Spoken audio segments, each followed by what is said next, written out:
The call came in the dead of night. A United States Air Force fighter pilot, call sign Eagle 1, had been shot down deep behind enemy lines. His jet was a twisted wreck of metal, but he was alive, somewhere in the unforgiving wilderness of enemy territory. For Mamat and his elite special forces team, this was the moment they had trained for. The mission was simple, but the execution would be anything but. They had to infiltrate a hostile zone, locate the downed pilot, bring him back alive. The odds were stacked against them. Failure wasn't just a possibility, it was the most likely outcome.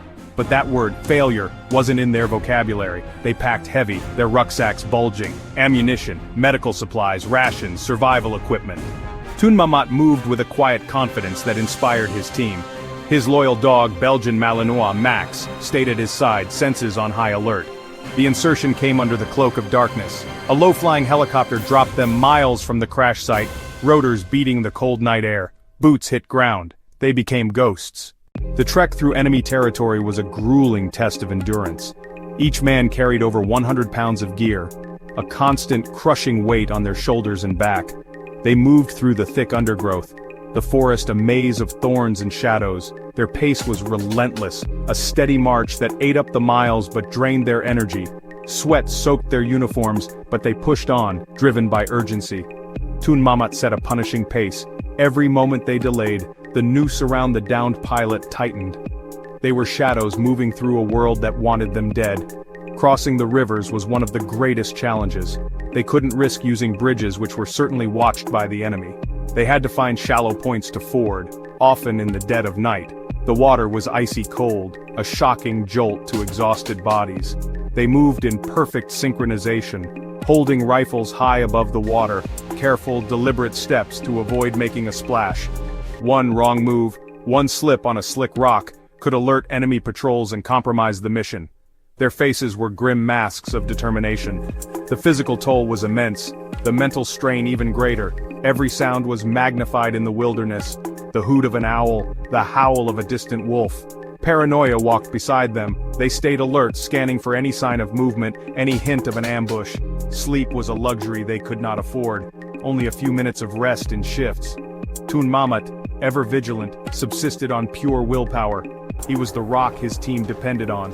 Pushing deeper into hostile land, signs of the enemy increased. They were closing in, not just on the pilot but on enemy forces hunting him. Just as dawn threatened to break through the canopy, they heard it. The distant, menacing sound of barking dogs. Mamat immediately signaled for his team to take cover, their bodies disappearing into the thick foliage. He looked down at Max, his loyal canine companion. The dog whined softly, its intelligent eyes locked on Toon's, waiting for a command. They had to be clever, they had to outsmart them. Mamat formulated a plan quickly. He removed a worn shirt from his pack, one that carried his scent strongly.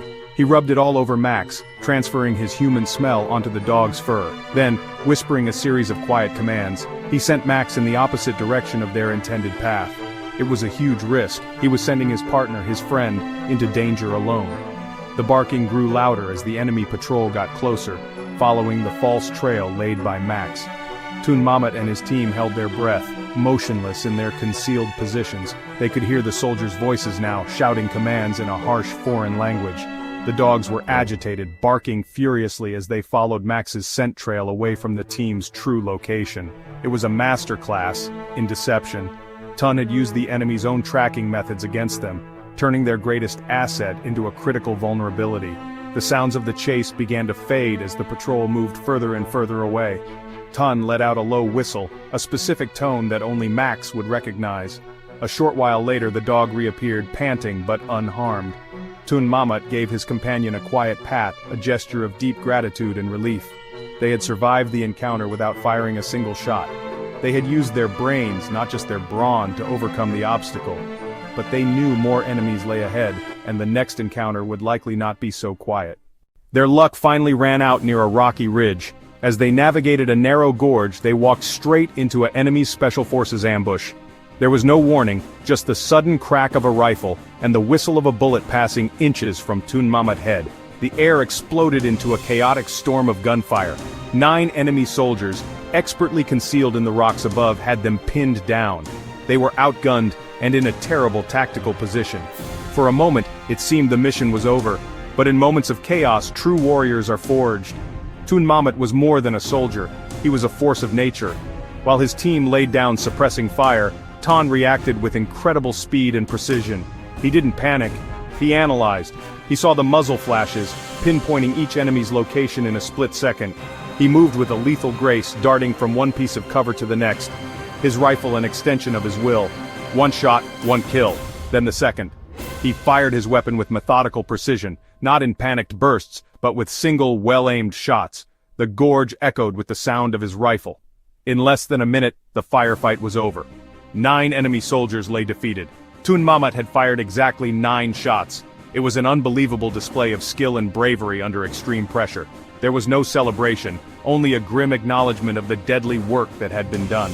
They had survived, but the encounter was a stark reminder of the stakes. He stood for a moment, reloading his magazine, the scent of cordite hanging heavy in the air. They had been trapped, facing certain death. But Tun Mamat had single-handedly turned the tide. After the intense firefight, the team pressed on. The forest felt heavier. They reached the crash coordinates. The wreckage was a scar on the landscape. In a makeshift shelter nearby, they found him, Eagle 1, his badly injured, but he was alive.